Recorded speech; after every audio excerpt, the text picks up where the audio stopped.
So we finally have an update in the Capcom Cup pay-per-view drama, and I use the word update rather loosely for this one. So if you're out of the loop, about a month ago now, Capcom announced that the Capcom Cup live stream, the final day for Capcom Cup, and the final 2 days for both Capcom Cup Top 16 and the Street Fighter League World Championships would be pay-per-view only for streaming, and it will be available for free a week later. And if you buy both streams bundled together, it would cost 6,000 yen, which is about 40 USD. So of course, the whole community was up in arms about how they're putting the World Finals behind a paywall, how this is going to limit viewership, how this impacts people from different countries because there's no regional pricing. There was a response to this uproar, a very short one, about 2 weeks later, bundled in with these other detailed announcements. Capcom mentioned that they will have a review of pricing and related details. And updated information regarding the pay-per-view broadcast, including final pricing and additional context, will be shared later this month. Well, we got half of that so far today. That's the latest update. We got half of this sentence here of the final pricing and the additional context, because Capcom put out this announcement today, and basically the FGC feels like this is a giant nothing burger of a response. But I will say this addresses the additional context portion of what they're saying. But essentially what this boils down to, they are not getting rid of pay-per-view, and they're saying we have to do this to make money. But the final pricing will be announced closer to November 12th when the tickets go live. That's essentially what they're saying. But a lot of people were critiquing this response because it sounds very Chat GPT-ish, to be quite honest. A lot of corporate speak that means not too much of anything. But I think there is a little bit to pull away from this message underneath the hood if you actually try to look into it. They mentioned here that the move to introduce pay-per-view stems from our commitment to promoting our esports business in a sustainable manner over the medium to long term. Our goal is to grow these tournaments into internationally competitive events by reinvesting in participating players and teams, our partners, and related business areas. So it's a little weird, this statement. It's grow these tournaments into internationally competitive events. They already are that. So that's a little strange, kind of saying nothing. These are already internationally competitive events. People from all over the world compete, and that's a big criticism of making Capcom Cup pay-per-view, because it doesn't make sense for people all over the world who can't afford this. That's a big criticism of this move so far. But they want to reinvest in participating players, teams, or partners in related business areas. They already kind of do this, so I don't know if they're trying to say they want to sustain what they're doing or do more. They have the prize pools. There's a $1 million prize pool. That's reinvesting in the players, right? I don't know if this is just saying we're trying to sustain what we're currently doing or do more. And they acknowledge that people are pissed, but we're still doing pay-per-view. I think this was already signed, the contract with the pay-per-view service. I don't think there's any way they can back out of the pay-per-view at this point. I think that was a foregone conclusion that pay-per-view will happen. However, it sounds like they're still trying to figure out the pricing for it.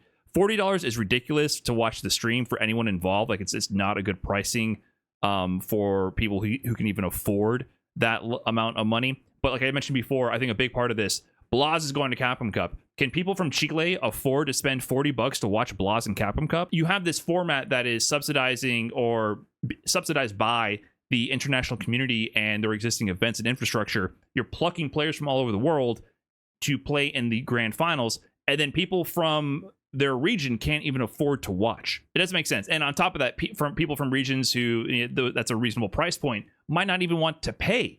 So you're just limiting the exposure of the entire business. But what this, I think, really gets down to is the fact that this really solidifies the idea that the esports division is completely separate from the development division, and they are looking to make the esports business a sustainable venture over the medium to long term. So if you remember, I had that discussion with Nakayama, which we'll get into in a second, but this solidifies that. But the reactions from the community itself are pretty funny. A lot of memes came out of this. They're quote tweeting, kind of going in on Capcom Cup fighters. 49% of Japanese companies have an old man who does nothing, because this announcement literally did nothing. IDOM's even getting in on the memes here. Why? Because fuck them, that's why. Why? Damn, Capcom, after seeing everyone complain about the pay-per-view, people are not holding back. Brutus even getting his shots in. We heard your opinions. Pay-per-view sales go live November 12th. LOL. The more you take, the less you'll have. You are stars surrounding my gold. We're getting abstract with the memes here. Strife here says double down. This one got me good. I like this one. Capcom employed the double down fuse on the pay-per-view. So yeah, they pretty much doubled down on this. But like I mentioned before, this really reminded me of my conversation, or the conversation that was sparked with Nakayama. And I had the whole discussion with this, where he tweeted out exposing with this coy plea to get the esports division to do this artwork of the Street Fighter 6 cast, where he's basically exposing to the public at the time of a lot of heat coming towards Capcom for Street Fighter 6 over the pay-per-view. He's like, oh, hey, esports division san, please make this a real piece of art that I can buy. Remember, the dev team is completely separate from the esports division, everybody. I can't make this happen myself. Like, obviously he's trying to distance himself from the unpopular esports decisions. And after I prodded him about it, he confirmed that the esports and dev team are completely separate divisions, and that it's weird that the dev team and esports team are judged by completely separate metrics. Meaning, if the game does well, that does not mean that the esports division is succeeding.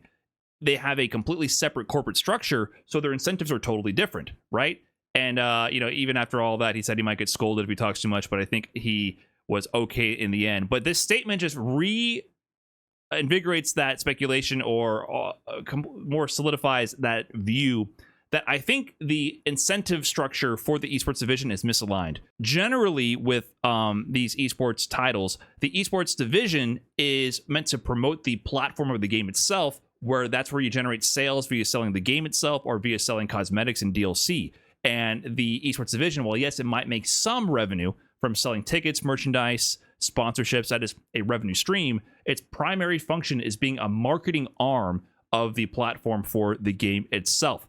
So, to me, this is clear that they're saying, hey, Capcom, the higher ups, are judging our esports ventures as a completely separate business venture. Therefore, we need to make a profit on running events, getting people to watch, sponsorships, sales, merch, all these different avenues of generating income. This needs to turn a profit from the investment we're providing.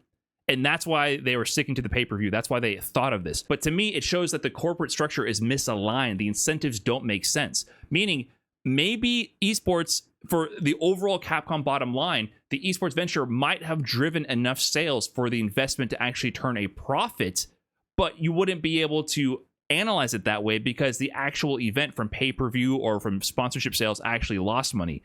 But are you actually paying attention to the larger picture, where it's keeping the active player base engaged to keep purchasing DLC? Like, at the end of the day, is it turning a net profit or not? In Street Fighter V, the esports division and the dev team were completely aligned. They were one and the same. And we had things like, those initiatives to produce costumes. The Street Fighter League teams in Street Fighter V had custom costumes. There's no costume now for the Street Fighter League winners. There's no integration to actually monetize the esports presence beyond the pay-per-view. Big nothing burger of an announcement, just really making what Nakayama said more apparent, that the esports division is being judged completely alone from the dev team, which I think is a huge mistake. Listen, I'm not a CEO of a massive billion-dollar company, so don't look to me to be the absolute expert here, but this is contrary to how other games operate their esports division, contrary to how things were done in the past, and it seems to be leading down the road of enshittification of Capcom Cup and Capcom Esports, because we're trying too hard to squeeze something that is not meant to be squeezed. So I think that's a big problem. And Mr. Crimson, I think, amongst all the memes, had a really salient point here. Most of our business model teams are based on visibility. By locking the finals behind a pay-per-view stream, you're actually going against your players, the same players who invest thousands of hours making Street Fighter more popular. I think this is a big point. I personally feel the business model of the sponsorships actually makes no sense for this reason, because it's based on visibility. And I think the 1v1 open bracket format makes investing in a Capcom Pro Tour player really a bad investment, which is why I think Street Fighter League is the better investment for that visibility. But it is true, though. At the end of the day, even though I just think open bracket first to two tournaments are inherently incompatible with sponsorships for esports. I think it's a bad model for that specifically. Not saying it's a bad model for the community or for hype. I think it's a great model for that. But for esports itself, the open bracket first to two double elimination bracket is not a good investment for any sort of esports team. But Mr. Crimson has a great point. Why would anyone sponsor these players to become qualified for Capcom Cup when at the end of the day, people are going to not watch their player? They took the gamble on sponsoring a player and they become one of the top 16 players on the planet to make the run for the $1 million. And now less people are going to see that. It's literally hurting the entire sponsorship model, which would lead more teams to be less incentivized to sponsor players. So it's just a dumb move. It just doesn't make sense from top to bottom. And I think Mr. Crimson brings up a good point here. It's contrary to the current business model for being a professional player for the singles tour. I think for Street Fighter League, it makes a bit more sense because of the guaranteed screen time factor. I think that's a bit more esports friendly, having a league that is franchised like that. But really, I think a strong point here from Crimson amongst all the people just throwing tomatoes at Capcom fighters. And, the funny thing is they keep saying future communication. Going forward, we will strive to provide clearer and more accessible updates regarding Capcom Esports. They say this over and over and over again. For 15 plus years, I've been hearing this line. And it always goes back to them operating in silence and in silos. This always happens. It seems like every time Capcom takes one step forward in terms of community interaction, they take two steps back. We had a really big breakthrough with Street Fighter V at the end, with Nakayama leading that charge in the late Street Fighter V era. And then in Street Fighter VI, it seems like the company grew again, and now the esports division is separate, and we've lost that interaction. So this is just empty words. I agree with everyone else throwing tomatoes about this one. But I think it was a foregone conclusion that this was going to be pay-per-view.